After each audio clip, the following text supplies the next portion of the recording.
Establishment نے یہ کہا اور DGISPR نے اس بات کو قوم کے سامنے کہا کہ ہمارے ادارے نے یہ فیصلہ کیا ہے کہ ہم نے اب پولیٹیکل انجینئرنگ نہیں کرنی، تو میں سمجھتا ہوں کہ یہ اس موقف کی جیت ہے جو ہم کہتے تھے کہ ووٹ کو عزت دو۔ لہٰذا اگر ہماری اسٹیبلشمنٹ یہ کہتی ہے کہ ہم سیاسی انجینئرنگ سے خود کو علیحدہ کر رہے ہیں تو ہمیں اس کا خیر مقدم کرنا چاہیے، ہمیں اس کی تعریف کرنی چاہیے۔ لیکن اگر وہ سیاست میں ملوث ہوں، سیاسی انجینئرنگ کریں، تو یقیناً اس کے اوپر ہمارا اصولی موقف برقرار ہے کہ یہ کام ملک کے مفاد میں نہیں ہے۔ تو موجودہ اسٹیبلشمنٹ کا یہ نظریہ کہ وہ اپنے ادارے کو سیاسی انجینئرنگ سے بالا تر کرنا چاہتے ہیں، یقیناً پاکستان کے آئین کی منشا ہے، فکری بانی ہے، اور پاکستان کے فاؤنڈنگ فادرز نے اس چیز کو محسوس کرتے ہوئے پاکستان کے قیام کے ساتھ ہی اقبال اکیڈمی کی تشکیل کو ممکن بنایا، اس کو یقینی بنایا تاکہ پاکستان کی ترقی کے ساتھ ساتھ ہم پاکستان کی اس فکری اور نظریاتی بنیاد کی حفاظت کر سکیں جس پر یہ ملک مضبوط، توانا اور متحد ہو سکتا ہے۔ بدقسمتی سے ہماری سیاسی تاریخ بے شمار تلاطم سے گزری ہے، جس کی وجہ سے ہم اس مشن کو جو مسلم لیگ کی فاؤنڈنگ قیادت نے شروع کیا تھا اسے برقرار نہیں رکھ سکے، اور پاکستان کی تاریخ میں یہی جو رولر کوسٹر چلتا رہا سیاسی تاریخ کا، اس نے پاکستان کی نظریاتی اور فکری بنیادوں میں بھی بے حد انتشار پیدا کیا، اور اس کا آج ہم نتیجہ دیکھ رہے ہیں کہ ملک کے اندر انتہا پسندی ہے، ملک کے اندر کہیں لسانیت ہے، کہیں ملک کے اندر صوبائی تعصب کی بات ہوتی ہے، اور ایک متحد قوم کا جو مشن تھا اس میں ہم آج بھی معنی تلاش کر رہے ہیں، جس کی بڑی وجہ میرے نزدیک اقبال کی فکر اور نظریے سے دوری ہے۔ اس لیے ہم نے اڑان پاکستان پروگرام شروع کیا تو جہاں اس میں قومی ترقی کے منصوبے بنائے، قومی ترقی کے لیے جہاں ضروری ہے کہ ہم ملک کے اندر مضبوط فزیکل انفراسٹرکچر بنائیں، وہیں یہ بھی ضروری ہے کہ ملک کے اندر نظریاتی انفراسٹرکچر بھی مضبوط ہونا چاہیے، چونکہ پاکستان ایک عام ریاست نہیں ہے کہ جو تاریخ میں کسی جغرافیے سے بنی ہو، تاریخ میں کسی لسانیت کی بنیاد پہ بنی ہو۔ پاکستان ایک نظریے کی بنیاد پہ قائم ہوا تھا، اور یہ نظریہ لسانیت سے اور تعصبات سے بالا تر ایک ہائر فکر اور ایک اعلیٰ نظریہ تھا، اور اگر ہم اس کی حفاظت نہیں کریں گے تو ہم چھوٹی چھوٹی شناختوں میں گم ہو جائیں گے۔ اس مقصد کے لیے حکومت انشاءاللہ تعالی اقبال اکیڈمی کے اس مشن کو مرکزی اکیڈمی سے نکال کر ہم نے فیصلہ کیا ہے کہ تمام صوبوں کے اندر اقبال اکیڈمی کی شاخیں قائم کی جائیں گی، جن سے کہ ہر صوبے کے اندر اقبال کی فکر کو اور نظریے کو پروان چڑھانے کے لیے کام کیا جائے گا۔ اسی طرح ہائر ایجوکیشن کمیشن کو بھی ہدایت کی گئی ہے کہ وہ یونیورسٹیوں کے اندر نوجوانوں کو فکر اقبال سے روشناس کرانے کے لیے پروگرام شروع کرے۔ وزارت تعلیم سے کہا گیا ہے کہ جو ہمارا نصاب ہے اس میں دوبارہ سے اقبال کو شامل کیا جائے۔ ہمارے نصاب سے ہم نے تقریباً اقبال کو نکال دیا ہے، جو کہ ایک بہت بڑا قومی سانحہ ہے، اور اسی وجہ سے ہم دیکھ رہے ہیں کہ قوم میں بڑی نظریاتی طور پہ انتشار ہے۔ اقبال کا پیغام خودی ایک قوم کو یہ سبق دیتا ہے کہ ہم نے کس طرح اپنی سیلف ریسپیکٹ پیدا کرنی ہے، ہم نے کس طرح سیلف ریلائنس لے کر آنی ہے، کس طرح ہر چلتا پھرتا پاکستانی پاکستان کا برانڈ ایمبیسڈر ہوگا۔ آج جو ہمیں دوسرے ملکوں سے فقیروں کی شکایت آتی ہے کہ یہ پاکستانی فقیر کیوں چلے گئے، یہ سب اس بات کا نتیجہ ہے کہ ہماری خودی جو ہے وہ تعمیر نہیں ہوئی۔ ہماری خود ہی کی عمارت جو ہے وہ منہدم ہو گئی ہے، اور پھر اس میں بعض لیڈروں نے آ کر پاکستانی قوم کو چور ڈاکو بنا دیا پوری دنیا کے سامنے۔ ہمیں اپنی سیلف اسٹیم زندہ کرنی ہے، ہم ایک اعلیٰ قوم ہیں، ہم ایک محنتی قوم ہیں، ہم ایک ذہین قوم ہیں، یہی وہ ہماری شناخت ہے جو دنیا ہمیں جانتی ہے۔ لہٰذا ہمیں اقبال کی اس خودی کے پیغام کی تشریح کرتے ہوئے خود کو اس مقام پہ لانا ہے کہ پاکستانی کسی کا دست نگر نہ ہو، پاکستانی ایک اعلیٰ ڈگنیٹی کا حامل ہو، بحیثیت فرد بھی اور پاکستان بحیثیت قوم بھی۔ تو اس لیے اقبال کے پیغام اور نظریے اور فکر کی جو مختلف جہتیں ہیں، چاہے وہ افکار تازہ کے حوالے سے ہے کہ سنگ و خش سے ہوتے نہیں جہاں پیدا، کہ آج کا جو دور انوویشن کا دور ہے اس میں ہمیں ریسرچ اور انوویشن کے ذریعے پاکستان کو آگے لے کے جانا ہے۔ اقبال جو ہے محنت کا پیغام دیتا ہے۔ جب میں وزیر داخلہ تھا تو اس زمانے میں میرے سامنے سمری آئی کہ جناب یوم اقبال پہ چھٹی کی جائے، تو میں نے اس سمری پر یہ لکھا کہ اقبال نے تو یہ کہا ہے کہ میسر آتی ہے فرصت فقط غلاموں کو، بندہ حر کے لیے نہیں جہاں میں فراغ۔ تو میں نے کہا اقبال تو چھٹی کے خلاف تھا، وہ تو کہتا ہے کہ بندہ حر مسلسل اس کو کام کرنا ہے، اسے فراغ نہیں حاصل، کیونکہ آزادی ہیز ٹو بی ڈیفینڈڈ 24/7، اور جو غلام ہے وہ ستو پی کے سوتا رہے، جتنی مرضی دیر سوتا رہے، اس کو کوئی پوچھنے والا نہیں ہے۔ تو جو آزاد قومیں ہیں وہ تو محنت کرتی ہیں، اور ہم نے اقبال کو خراج تحسین پیش کرنے کا طریقہ یہ دیا ہے کہ چھٹی کر کے اربوں روپے کی معیشت کا نقصان کر لو، بلکہ اس دن تو ہمیں زیادہ محنت کرنی چاہیے۔ ہر اسکول، ہر کالج کے اندر اقبال کے اوپر مذاکرہ ہونا چاہیے، اقبال کے اوپر سیمینار ہونا چاہیے۔ تو میں سمجھتا ہوں کہ یہ وہ عملی پیغامات ہیں اقبال کے کہ جو ہمیں تلقین کرتے ہیں کہ ہم بندہ حر بنیں، ہم غلام نہ بنیں۔ ہمیں فراغ جو ہے وہ نہیں ہے اپنی جد و جہد سے، جس کے لیے ہم نے عمل پہم کی تصویر بننا ہے، اور ہم نے دنیا کی قیادت اگر کرنی ہے تو وہ اوصاف پیدا کرنے ہیں جو اقبال قیادت کے لیے اس امت کے اندر پیدا ہوتے ہوئے دیکھنا چاہتا ہے۔ اور اسی طرح میں سمجھتا ہوں کہ جو اقبال نے ہمارے لیے بہترین پیغام چھوڑا، اور وہ اکثر میں شعر پڑھتا ہوں کہ اقبال نے آج کے دور کا جو سمجھ لیے کہ مرثیہ یا آج کے دور کا جو ایک چارج شیٹ ہے وہ ان اشعار کے اندر دی ہے کہ آتی ہے دم صبح صدا عرش بری سے، کھویا گیا کس طرح تیرا جوہر ادراک، کس طرح ہوا کند تیرا نشتر تحقیق، ہوتے نہیں کیوں تجھ سے ستاروں کے جگر چاک۔ اور پھر آگے اقبال کہتے ہیں کہ مہرو مہو انجم نہیں محکوم تیرے کیوں تیری نگاہوں سے لرزتے نہیں افلاک۔ تو وہ نگاہیں پیدا کرنی ہے کہ جن سے افلاک لرزیں۔ قرآن نے ہمیں تعلیم دی کہ کائنات کی رازوں کا کھوج لگاؤ۔ سورہ آل عمران میں اللہ تعالیٰ نے کہا کہ جو اہل ایمان ہیں وہ چلتے پھرتے پہلوؤں پہ مجھے یاد کرنے کے ساتھ کائنات پہ غور کرتے ہیں۔ آج آپ بتائیے کائنات کی کھوج میں کون ہے؟ وہ جیمز ویب ٹیلیسکوپ جو ناسا نے اور یورپین اسپیس ایجنسی نے بھیجی ہے۔ کون سا مسلمان ملک ہے جس کے پاس کائنات کے کسی راز کو کھونے کا کوئی فارمولہ یا کوئی ڈھانچہ موجود ہے؟ اگر قرآن نے ہمیں کہا کہ سخر لکم الشمس والقمر، تو پھر بتائیے کہ کس ملک کے جو راکٹ ہیں وہ چاند کے اوپر تسخیر کر رہے ہیں؟ امریکہ، روس، چین اور بھارت۔ کہاں ہیں مسلمان ملک؟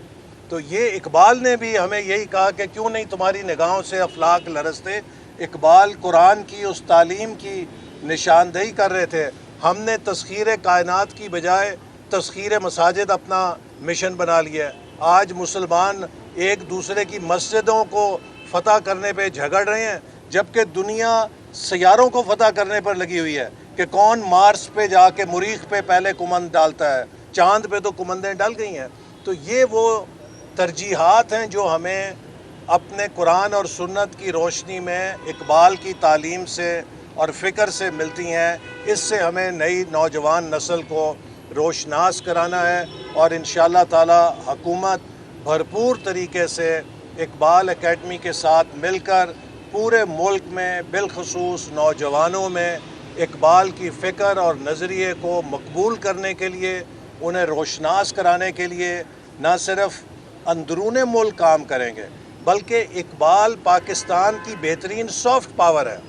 آپ افغانستان میں دیکھیے، آپ ایران میں دیکھیے، آپ ترکی میں دیکھیے، آپ مشرق وسطیٰ میں دیکھیے، آپ ملیشیا میں دیکھیے، دنیا کے ہر چپے میں اقبال کے قدردان موجود ہیں جو اقبال کے کلام سے مستفیض ہو رہے ہیں، اور تقریباً 40 سے زیادہ زبانوں میں اقبال کے کلام کے تراجم ہو چکے ہیں۔ لہٰذا ہم انشاءاللہ تعالی اقبال کو بین الاقوامی سطح پر بھی پاکستان کی شناخت کے طور پہ پیش کر کے ایک فکری جو پاکستان کا تعارف ہے وہ دنیا میں عام کریں گے۔ یہ کہیے گا کہ ایک فکرہ جو ہے وہ علامہ اقبال سے منسوب ہے، افغان باقی کوہستان باقی، لیکن آج افغانوں کے ساتھ شکوے ہمیں بھی ہیں، اور آج ان کا بھی کلامیہ جاری کیا جس میں انہوں نے بھی شکوے ظاہر کیے ہیں کہ ہمارے لوگوں کو جو یہاں سے نکالا جا رہا ہے اس میں ان کی عزت نفس کا خیال نہیں رکھا جا رہا، طریقہ کار جو ہے وہ اچھا نہیں ہے۔ یہ کیا معاملات ہیں جن کو ٹیبل پہ بیٹھ کے حل نہیں کیا جا سکتا؟ دیکھیے، پاکستان نے افغانستان کے ساتھ ہمسایہ، دوست ملک اور ایک مسلم برادر ملک ہونے کا جو حق ادا کیا ہے، میں سمجھتا ہوں کہ مدینہ کی ریاست میں جہاں انصار اور مہاجرین کے درمیان جو معاملہ ہوا تھا، اس کے بعد اگر مسلم تاریخ میں اتنی بڑی مثال کوئی اگر ملتی ہے ایثار کی، قربانی کی، مدینہ کے انصار نے جیسے کی تھی، تو وہ اہل پاکستان نے اہل افغانستان کے لیے کی تھی۔ تقریباً 35 لاکھ افغان مہاجرین کو پاکستان نے مدد کی، پناہ دی، ان کو اپنا گھر بنا کے پیش کیا، اور اس پورے دور میں کہ جب وہ شدید مظالم کا سامنا کر رہے تھے، پاکستان نے ہر طرح سے ان کی مدد کی، اور اس کے نتیجے میں خود پاکستان نے بہت بھاری قیمت ادا کی۔ ان افغان جنگوں کے نتیجے میں ہمارے ملک میں ڈرگ رننگ ہوئی، ہمارے ملک میں گن رننگ ہوئی، ہمارا اپنا معاشرہ بری طرح ابتر ہوا۔ تو اس ساری قربانی کے ساتھ ہم توقع رکھتے ہیں کہ افغانستان کی حکومت اور افغانستان کی دھرتی جب آزاد ہو گئی ہے تو کم از کم وہاں سے پاکستان کو گرم ہوا نہیں آنی چاہیے۔ ہمارا صرف افغان حکومت سے یہ مطالبہ ہے کہ جس طرح ہم نے اظہار کیا، ہم نے آپ کے لیے اپنے گھر کو کھولا اور آپ کو کبھی اپنے ملک سے گرم ہوا نہیں جانے دی، بلکہ آپ کے حصے کی گرم ہوائیں ہم نے کھائیں، تو آپ بھی برائے مہربانی اپنی سرزمین کو پاکستان میں دہشت گردی کے لیے استعمال نہ ہونے دیں، اور آپ ان لوگوں کی سرکوبی کریں جو پاکستان میں افغانستان سے بیٹھ کے دہشت گردی کرتے ہیں اور دہشت گردی کر کے بھاگ کے افغانستان میں پناہ لیتے ہیں، چاہے یہ دہشت گردی صوبہ خیبر پختونخوا میں ہے، چاہے یہ بلوچستان میں ہو رہی ہے۔ ان سب کے تانے بانے زیادہ تر کے پی کے تو 100% افغانستان سے ہیں، اور بلوچستان سے بھی آدھے جو ہیں وہ افغانستان سے ملتے ہیں۔ تو پاکستان کا افغانستان سے کوئی جھگڑا نہیں ہے، ہمارا صرف ان سے یہ مطالبہ ہے کہ ہم نے جو آپ کے ساتھ حسن سلوک کیا، ہم نے آپ کے ساتھ اظہار جو کیا، اور اس کی جو قیمت ہے وہ کوئی ادا نہیں کر سکتا۔ جتنا ہمیں نقصان ہوا ہے، کوئی اس کے اربوں ڈالر چھوڑ دیں، آپ جتنے مرضی کر لیں، ہماری سوسائٹی تباہ ہو گئی ہے ڈرگ اور گنز کے وجہ سے، ان جنگوں کے نتیجے میں انتہا پسندی آ گئی ہمارے اندر۔ تو ہم نے اتنا قربانی دی ہے، تو برائے مہربانی آپ اس کے تحت ریسیپروکلی اپنے ملک سے دہشت گردی کے عمل کو پاکستان میں آنے سے روکیں، اور افغانستان سے ہم توقع رکھتے ہیں کہ ٹھنڈی ہوا آئے گی، لیکن پچھلے کچھ عرصے سے وہاں سے ٹھنڈی ہوا نہیں آ رہی، وہاں سے گرم ہوائیں آ رہی ہیں۔ تو لہٰذا میں سمجھتا ہوں کہ اگر اس پہ دونوں ملک ہمسایہ ہیں، آپ ہمسایہ تبدیل نہیں کر سکتے، نہ ہم افغانستان کو بدل سکتے ہیں، نہ افغانستان ہمیں بدل سکتا ہے، اور اس کے لیے اسی بات پر انحصار ہے کہ اگر افغانستان کی حکومت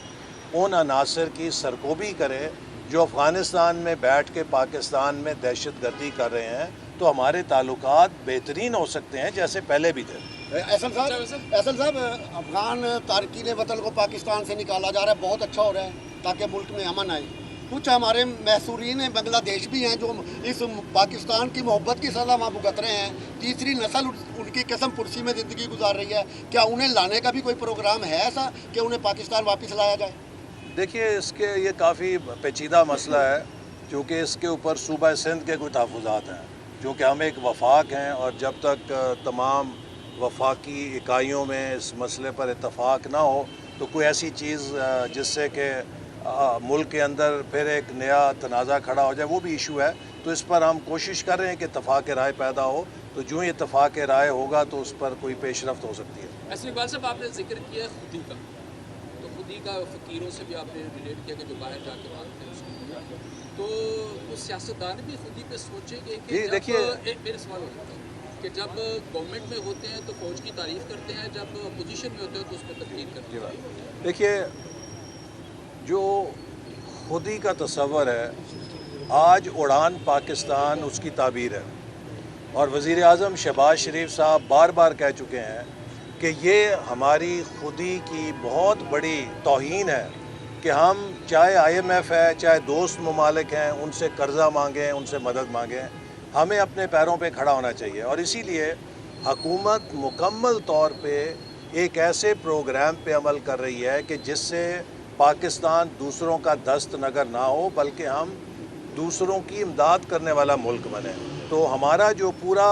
اقتصادی نظریہ ہے وہ دراصل اقبال کے خودی کے اوپر مبنی ہے۔ آپ نے یہ کہا کہ اپوزیشن میں وہ فوج کے خلاف ہوتے ہیں اور حکومت میں تعریفیں کرتے ہیں۔ دیکھیے، مسئلہ یہ نہیں ہے کہ آپ فوج کے خلاف ہیں یا فوج کے حمایت میں ہیں۔ پاکستان کی فوج ہمارا قومی سلامتی کا ادارہ ہے،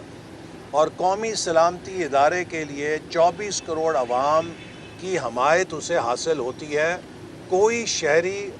جو محب وطن ہے وہ اپنے قومی سلامتی کے ادارے کے خلاف نہیں ہو سکتا۔ ہمارا ماضی میں ووٹ کو عزت دو کا نعرہ، اس کا مقصد یہ تھا کہ فوج کی سیاست میں مداخلت نہیں ہونی چاہیے۔ جیسے کہ 2018 میں آپ نے دیکھا کہ ایک ایکشن کر کے ایک سیاسی جماعت کو جس کے پاس مطلوبہ اکثریت نہیں تھی، اسے دھاندلی کے ذریعے RTS سسٹم کو بٹھا کر چند اس وقت کے جرنیلوں نے اور چند ججوں نے، چیف جسٹس سپریم کورٹ جو اس وقت کے تھے اور چند اور ججز، انہوں نے صادق امین کا سرٹیفکیٹ دے کے نواز شریف صاحب کو زبردستی نااہل کیا، ایک ایسے فیصلے میں نااہل کیا کہ جس پر آج ہر کوئی تنقید کر رہا ہے۔ اور یوں پاکستان میں ایک سیاسی انجینئرنگ کے ذریعے ایسی حکومت مسلط کی گئی جس کے پاس حکومت چلانے کا کوئی تجربہ نہیں تھا۔ ایک ایسے لیڈر کو بٹھایا گیا جس نے آج تک یونین کاؤنسل نہیں چلائی تھی، اور اس کا نتیجہ آپ نے دیکھا کہ آپ گاڑی پر اگر انٹرینڈ ڈرائیور بٹھائیں گے تو وہ گاڑی کے ایکسیڈنٹ ہی کرے گا نا، وہ منزل پہ تو نہیں لے کے جائے گا۔ اور پھر پاکستان کے جتنے ایکسیڈنٹ ہوئے سفارتی سطح پر، معاشی سطح پہ، ہم سب کو معلوم ہے۔ تو اب اگر آ کر ہماری اسٹیبلشمنٹ نے یہ کہا اور DG ISPR نے اس بات کو قوم کے سامنے کہا کہ ہمارے ادارے نے یہ فیصلہ کیا ہے کہ ہم نے اب پولیٹیکل انجینئرنگ نہیں کرنی، تو میں سمجھتا ہوں کہ یہ اس موقف کی جیت ہے جو ہم کہتے تھے کہ ووٹ کو عزت دو۔ لہٰذا اگر ہماری اسٹیبلشمنٹ یہ کہتی ہے کہ ہم سیاسی انجینئرنگ سے خود کو علیحدہ کر رہے ہیں تو ہمیں اس کا خیر مقدم کرنا چاہیے، ہمیں اس کی تعریف کرنی چاہیے۔ لیکن اگر وہ سیاست میں ملوث ہوں، سیاسی انجینئرنگ کریں، تو یقیناً اس کے اوپر ہمارا اصولی موقف برقرار ہے کہ یہ کام ملک کے مفاد میں نہیں ہے۔ تو موجودہ اسٹیبلشمنٹ کا یہ نظریہ کہ وہ اپنے ادارے کو سیاسی انجینئرنگ سے بالا تر کرنا چاہتے ہیں،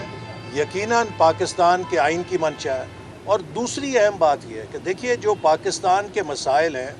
ان کو حل ہم آپس میں ریاست کے ستونوں کے کانفلکٹ کے ذریعے حل نہیں کر سکتے۔ ریاست کے ستونوں کے درمیان ہم آہنگی اور اس بات پر اتفاق کہ اس وقت پاکستان کا سب سے بڑا امپیریٹو یا پاکستان کی سب سے بڑی ضرورت سیاسی استحکام اور پالیسیوں کا تسلسل ہے۔ ماضی میں جتنا بھی سیاسی انتشار آیا اس کے پیچھے یا اسٹیبلشمنٹ کی شرارت ہوتی تھی یا عدلیہ کی شرارت ہوتی تھی اور سیاسی نظام کی بساط الٹی جاتی تھی۔ اب اگر اسٹیبلشمنٹ کہہ رہی ہے کہ ہم سیاسی استحکام برقرار دیکھنا چاہتے ہیں، پاکستان کی عدلیہ یہ کہہ رہی ہے کہ ہم ملک میں کسی انتشار کے لیے کندھا نہیں دیں گے، تو ہمیں اس کا خیر مقدم کرنا چاہیے۔ ہمیں کیا تلواریں اٹھا لینی چاہیے کہ آپ سیاست سے علیحدہ کیوں ہو گئے ہیں، آپ سازشیں کیوں نہیں کر رہی ہیں، دوبارہ وہی کام کریں جو پہلے کرتے تھے؟ میں سمجھتا ہوں یہ تو پوری قوم کو خیر مقدم کرنا چاہیے کہ اس وقت ریاست کے جو 3 ستون ہیں، اسٹیبلشمنٹ، عدلیہ اور حکومت، تینوں ستونوں میں ہم آہنگی ہے کہ ہم نے پاکستان کو معاشی گرداب سے نکالنے کے لیے امن، استحکام، تسلسل پالیسیوں کا اور اصلاحات کا ایجنڈا، اس پر آگے بڑھنا ہے۔ تو یہ تو ایک بڑی اچھی بات ہے۔ Thank you G.